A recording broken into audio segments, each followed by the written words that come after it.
Praise the Lord. Ahan bamagtada yengbiriba masung tabiriba ichilina uche ichilima pabung sing mayam pumnamakpu thamoidagi nungsiba masung ikai khumnabu chari phattabadagi anabadagi manung matam chadana shena bathokkadoba amambagi phattabagi pangaldagi kanbibo isano mayam aigi thamoida leijaba kharadang mayam da phongdoksage ngasi se mayam Facebook ta photo amakak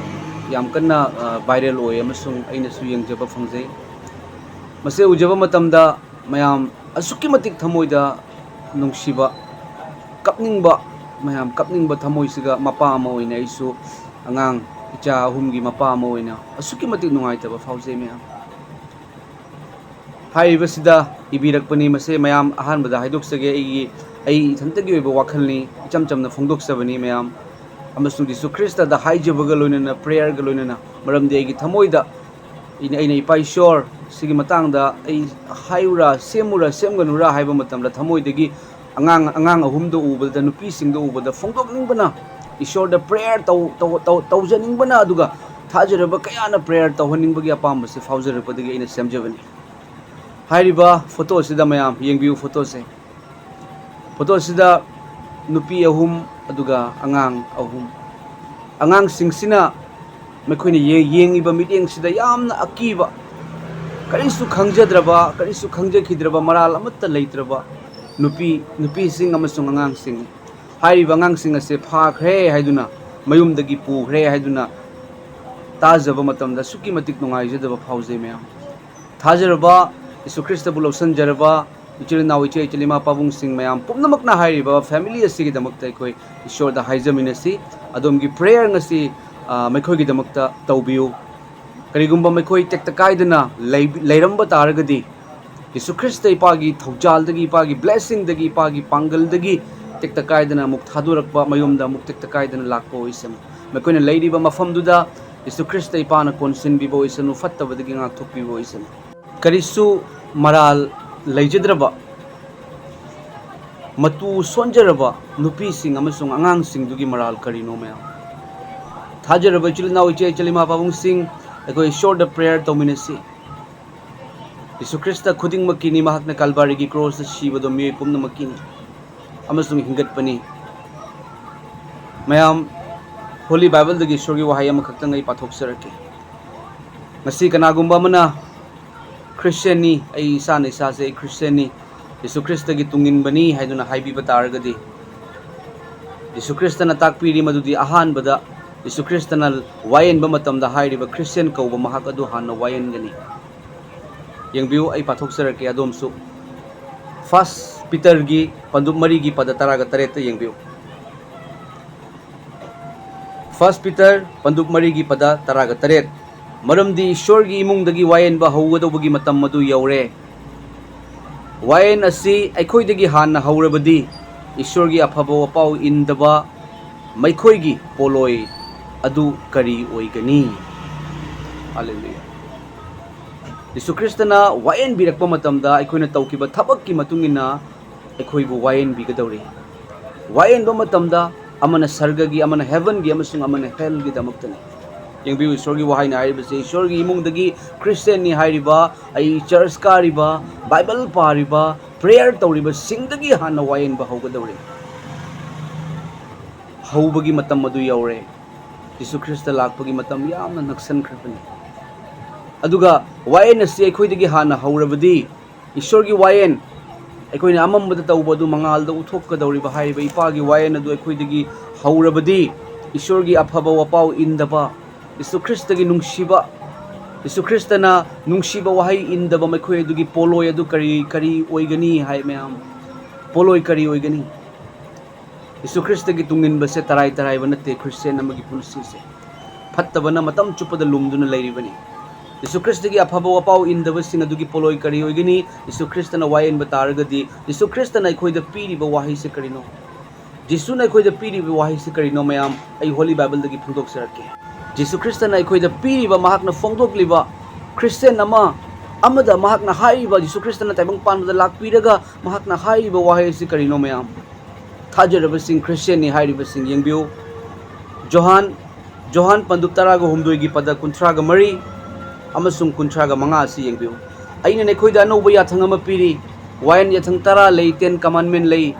अदो old testament मतमदा new testament जिसु क्रिस्टना लाकपीरबा मतुंगदा मसायाना लाकपीरबा मतुंगदा अइने नेखोइदा अनौबा याथंग अमा पीरी मदुदि नेखोइ अमगा अमगा नुंसिनौ हाइरी अमगा अमगा नुंसिनौ कनाबुनो नुंसिनौ हाइरिबसे अइना नुंसिबा अइंगोंदा नुंसिबा दु खक नत्ते अइंगोंदा नुंसिबा आई लव यू सर हाइबदुगा आई लव यू टू हाइबा नत्ते I hate you हाइना हाइरकपा मिदो I hate you हाइरकपा मिदो अदुगसु I love you sir जिसुना नंगबु नुंसिबगी मरमना नंगी दमक्तसु जिसुना सीखिबगी मरमना अइना नंगबु नुंसि हाइना हाइबा ngambagi नुंसिबसे जिसु क्रिस्टना खोइदा हाइरिबनी अइना नेखोइदा नोबु याथंग अमा पीरी मदुदि नेखोइ अमगा अमगा नुंसिनौ मसिना अइना नेखोइबु नुंसिबा अदुगुमना नेखोइना अमगा अमगा नुंसिनौ अइखोइ मियोइबसे सोली पाप चेली अदुबु जिसु क्रिस्टना अइखोइबु सर्गदा पुबिगनी हाइदुना हाइबिरि थाजबा महाकु मरमदुना मरा लेरबा अइखोइबु जिसुना नुंसिबगुमना मरा लेरबसिंबु नेखोइ अमगा अमगा नुंसिनु मखोइबु नुंसिबिउ हाइबनि नेखोइ अमगा अमगा नुंसिनरबदि मसिना मी खुदिंना नेखोइ एगी सेबोकसिंनि हाइबा खंगनी करिगुम्बा नेखोइना अमगी मराल कोकपीरबा नेखोइना अमगा अमगा नुंसिनबा तारगदि खंगनी मदो अइगी सेबोकनी अइगी फॉलोअरनी अइगी इचानी हाइबदो अदुबु नुंसिरक्तबा तारगदि कोकपीबा ngamaktaba तारगदि अदो अइगी फॉलोअर नत्ते अइगी तुंग इलिबा नत्ते हाइदुना ताकपनि अमसुंग वायनबगी मतमदा तमथीबदो ओइगनी म्याम तमथीबदो ओइगनी म्याम मसाई फेसबुक ता यामना वायरल ओइदुना कमेंट सु मयाम अमा लाकनरमी अदुगा अइना ngahak changuba matamda कनागुम्बा नागागी चिलनाव माली ओजा माली महाकना मैतैदसु अदुगा कुकी सिंगदसु मिचमददि तौबिगनु हाइदुना हाइरकपा मतमदा कुकीगी मियोय अमना मैखोइना अखोइगी अखोइदा मैखोइना हाना तौखिबदो मैखोइना हाना तौखिबदुदि हाइना हाइबिरई हाना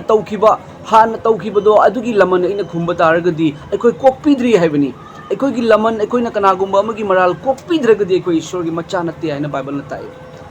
मरमदी अखोइगी इराल अखोइना तौबा इराल से यीशु क्रिस्टना कोकपीरिबने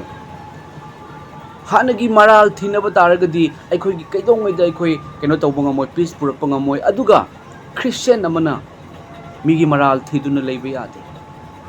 अमसुंग लमन खुम्बसे मयाम यीशु क्रिस्टना हाइबिरिबदुदि लमन खुम्बा अइगिनी अइना लमन खुम्गनी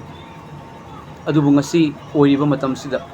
असुकी मतिक मयाम नुंगाइतबा असुकी मतिक पेंदबा असुकी मतिक नुंगसिबा अंगांग सिंगदुगी मेखोइना येंगबा मेखोइगी मिटएंगदो उबा मतमदा नुपी सिंगदुगी मेखोइगी वखलदो उबा मतमदा मयाम एखोइ प्रेयर तौमिनसी अदुगा करिगुम्बा हाइरिबा नुपी सिंग अमसुंग अंगांग सिंग अदो फाबिबा मियोइ सिंगना येंगबिबा तारगदि प्रभु जीसु क्रिस्टना हाइरि फोंदोई एगी थमोइदा फोंदोकपिरि मदुदि मैखोइबु टेक्ता काइदना थम्बियु मैखोइबु थादोकपियु मयुम मयुमदा मैखोइगी दमक्ता वातनबा चानबा थकनबा सेटनबा पिबियु अमसुंग सर्गदा अदोमगी मना याम चावगनी मरमदि वायनबगी दमक्ता लाकदौरे इपादु महाकना क्रिश्चियन कौरिबा सिंगदगी हाना वायनगनी अमसुंग करिगुम्बा अखोइगी मराल फंगबा तारगदि महाकना नोरोक हेल हाइबा हेलदा अखोइबु थादगनी मरमदुना इपाना फोंदोकहलिबनी अखोइ नुंसिबा यीशु क्रिस्टगी तुंगिनबदु क्रिश्चियन हाइबनी अखोइ यीशु क्रिस्टना फोंदोई मदुदि हाइरिबा मिचम सिंग अदो ngang सिंग अदो नुपी सिंग अदो थादोकपियु मैखोइबु थादोकपियु मैखोइगी मराल लेते मैखोइगी मराल करिनो कापनबा मतमदा कापनरिङैदा अखोइगी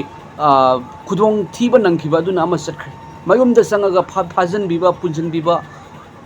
असिदी क्रिश्चियन अमगी यीशु क्रिस्टना ख्वाइदगी यादबा अमगी मवोंग मरमदुना अइगी थमोइदा लेजबदो अइना फोंदोकजबनी यीशु क्रिस्ट इपागी मिंगलेंदा हारिबा मैखोइबु टेक्ता काइदना थादोकपियु इचम चंबा अइगी वाखलनी यीशु क्रिस्ट इपागी थगोल तौजबगी मरमना अइना फोंदोकजबनी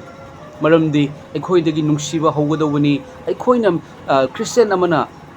अजुगुमना तौरकपा तारगदि ताइबंग मालेमसे असिदा फत्तबगी शैतानगी याम चावबा रूल ओइरे हाइबदो ताकपनी मरमदी यीशु क्रिस्ट लाकपगी मतम ओइबगी मरम नुंसिबसे क्रिश्चियन यीशु क्रिस्टना मागी मकुत्ता मखोंगदा योपी थारकपा मतमदा सावखिदे इपा मैखोइबु कोक ngakpiu हाइबिरमी यीशु क्रिस्ट महाक सीखी यीशु ngakतनी यीशु क्रिस्टगी सेबोक सिंगदो मैखोइ शहीदनी मैखोइ सीबा नते मैखोइगी अदुबु मैखोइना सावबा वाहै अमता हाइरमदे मैखोइगी चिंदगी फत्तबा अमता हाइरमदे अखोइगी अफबदो उरगा सर्गदा लेबा इपाबु थागतनबगी दमकता तौमिनसे क्रिश्चियन हाइबिबा तारगदि अदुगा ꯈ꯭ꯔꯤꯁꯇꯦꯟ ꯑꯣꯏꯕꯤꯔꯤꯕ ꯌꯤꯁꯨ ꯈ꯭ꯔꯤꯁꯇꯕꯨ ꯇꯁꯦꯡꯅ ꯊꯥꯖꯕꯁꯤꯡ ꯑꯗꯣꯝꯅ ꯀꯔꯤꯒꯨꯝꯕ ꯃꯈꯣꯏꯒꯤ ꯃꯤꯁꯤꯡꯗ ꯂꯩꯕ ꯇꯥꯔꯒꯗꯤ ꯍꯥꯏꯕꯤꯌꯨ ꯑꯃꯁꯨꯡ ꯊꯤꯡꯕꯤꯌꯨ ꯑꯁꯤꯒꯨꯝꯅ ꯃꯤꯆꯝꯗ ꯃꯔꯥꯜ ꯂꯩꯖꯗꯕ ꯃꯤꯗ ꯑꯋꯥꯕ ꯑꯅꯥꯕ ꯇꯥꯍꯟꯕꯁꯦ ꯈ꯭ꯔꯤꯁꯇꯒꯤ ꯅꯨꯡꯉꯥꯏꯇꯕ ꯈ꯭ꯔꯤꯁꯇꯒꯤ ꯑꯁꯥꯎꯕꯗꯨꯅꯤ ꯊꯥꯒꯠꯆꯔꯤ ꯃꯌꯥꯝ ꯑꯩꯒꯤ ꯊꯃꯣꯏꯗ ꯂꯩꯖꯕ ꯈꯔꯇꯪ ꯐꯣꯡꯗꯣꯛꯆꯕꯅꯤ ꯊꯥꯖꯔꯕ ꯄꯨꯝꯅꯃꯛꯅ ꯐꯦꯃꯤꯂꯤ ꯑꯁꯤꯒꯤꯗꯃꯛꯇ ꯑꯩꯈꯣꯏ ꯏꯁꯣꯔꯗ ꯄ꯭ꯔꯦꯌꯔ ꯇꯧꯃꯤꯟꯅꯁꯤ ꯑꯩ ꯑꯃꯇꯪ ꯍꯥꯏꯖꯔꯛꯀꯦ ꯃꯌꯥꯝ ꯏꯄꯥꯅ ꯁꯦꯝꯍꯟꯕꯤꯕꯅꯤ ꯌꯤꯁꯨ ꯈ꯭ꯔꯤꯁꯇꯅ ꯏꯄꯥꯅ ꯀꯟꯕꯤꯕꯅꯤ ꯍꯧꯖꯤꯛ ꯐꯥꯎꯕꯗ ꯇꯦꯛꯇ ꯀꯥꯏꯗꯅ ꯂꯩꯔꯝꯕ ꯇꯥꯔꯒꯗꯤ ꯁꯣꯏꯗꯅ ꯏꯄꯥꯅ ꯀꯟꯕꯤꯒꯅꯤ ꯑꯃꯁꯨꯡ ꯊꯥꯗꯣꯛꯄꯤꯔꯛꯀꯅꯤ ꯏꯄꯥ ꯏꯁꯣꯔ ꯃꯍꯥꯛꯀꯤ ꯖꯥꯠ ꯕꯤꯖꯥꯠ ꯂꯩꯇꯦ ꯃꯍꯥꯛꯅ ꯄꯨꯝꯅꯃꯛꯄꯨ ꯁꯦꯝꯕꯤꯕꯅꯤ ꯃꯔꯝ ꯑꯗꯨꯅ ꯄꯨꯝꯅꯃꯛꯀꯤꯗꯃꯛꯇ ꯃꯍꯥꯛꯅ ꯁꯤꯈꯤꯕꯅꯤ ꯑꯃꯁꯨꯡ ꯍꯤꯡꯒꯠꯈꯤꯕꯅꯤ ꯊꯥꯒꯠꯆꯔꯤ ꯏꯄꯥ ꯐꯣꯇꯣ ꯑꯁꯤ ꯎꯖꯕꯗ ꯑꯁꯨꯛꯀꯤ ꯃꯇꯤꯛ ꯅꯨꯡꯉꯥꯏꯇꯦ ꯐꯦꯃꯤꯂꯤ ꯑꯁꯤꯁꯨ ꯏꯄꯥ ꯅꯍꯥꯛꯅ ꯅꯨꯡꯁꯤ ꯅꯍꯥꯛꯀꯤ ꯃꯐꯝꯗ ꯖꯥꯠ ꯕꯤꯖꯥꯠ ꯈꯥꯏꯗꯨ ꯃꯈꯣꯏꯕꯨ ꯀꯟꯕꯤꯌꯨ ꯃꯈꯣꯏꯕꯨ ꯐꯥꯗꯨꯅ ꯂꯩꯔꯤꯕꯁꯤꯡ ꯃꯈꯣꯏꯒꯤ ꯊꯃꯣꯏꯗ ꯋꯥ ꯉꯥꯡꯕꯤꯌꯨ ꯑꯃꯁꯨꯡ ꯃꯈꯣꯏꯕꯨ ꯇꯦꯛꯇ ꯀꯥꯏꯗꯅ ꯊꯥꯗꯣꯛꯄꯤꯌꯨ ꯏꯄꯥ ꯏꯁꯣꯔ ꯄ꯭ꯔꯚꯨ ꯏꯁꯣꯔ ꯏꯄꯥꯅ ꯊꯕꯛ ꯁꯨꯕꯤꯌꯨ ꯄ꯭ꯔꯚꯨ ꯃꯈꯣꯏ ꯃꯔꯥꯜ ꯑꯃꯠꯇ ꯂꯩꯖꯕ ꯅꯠꯇꯦ ꯄ꯭ꯔꯚꯨ ꯏꯁꯣꯔ ꯏꯄꯥ ꯅꯪꯗꯤ ꯑꯍꯤꯡꯕꯅꯤ ꯅꯪꯅ ꯄꯨꯝꯅꯃꯛ ꯈꯪꯉꯤ ꯄ꯭ꯔꯚꯨ ꯏꯁꯣꯔ ꯃꯈꯣꯏꯕꯨ ꯇꯦꯛꯇ ꯀꯥꯏꯗꯅ ꯊꯥꯗꯣꯛꯄꯤꯔꯣꯀꯣ ꯏꯄꯥ ꯅꯪꯅ ꯊꯕꯛ ꯁꯨꯕꯤꯌꯨ ꯄ꯭ꯔꯚꯨ ꯖꯤꯁꯨ ꯊꯥꯒꯠꯆꯔꯤ ꯏꯄꯥ ꯁꯣꯏꯗꯅ ꯏꯄꯥ ꯅꯍꯥꯛꯅ ꯊꯕꯛ ꯁꯨꯕꯤꯔꯛꯀꯅꯤ ꯅꯍꯥꯛꯀꯤ ꯊꯧꯔꯥ ꯊꯧꯖꯥꯜꯅ ꯀꯟꯕꯤꯒꯅꯤ ꯍꯥꯏꯕꯁꯦ ꯅꯆꯥ ꯑꯩꯈꯣꯏꯒꯤ ꯊꯥꯖꯕꯅꯤ ꯊꯥꯒꯠꯆꯔꯤ ꯄ꯭ꯔꯚꯨ ꯖꯤꯁꯨꯒꯤ ꯃꯤꯡꯗ ꯈꯨꯔꯨꯝꯖꯔꯤꯕꯅꯤ आमेन थगचरी मैम अगी थमोइद लेजब खरदंग फोंदोकसबनी मैम अखोई प्रेयर तौमिनसी सोइदना मखोइबु तेक्ता कायदना थादोक पिरकपा हाइबदो ओइरसनु प्रभु जीसुगी मिंग आमेन।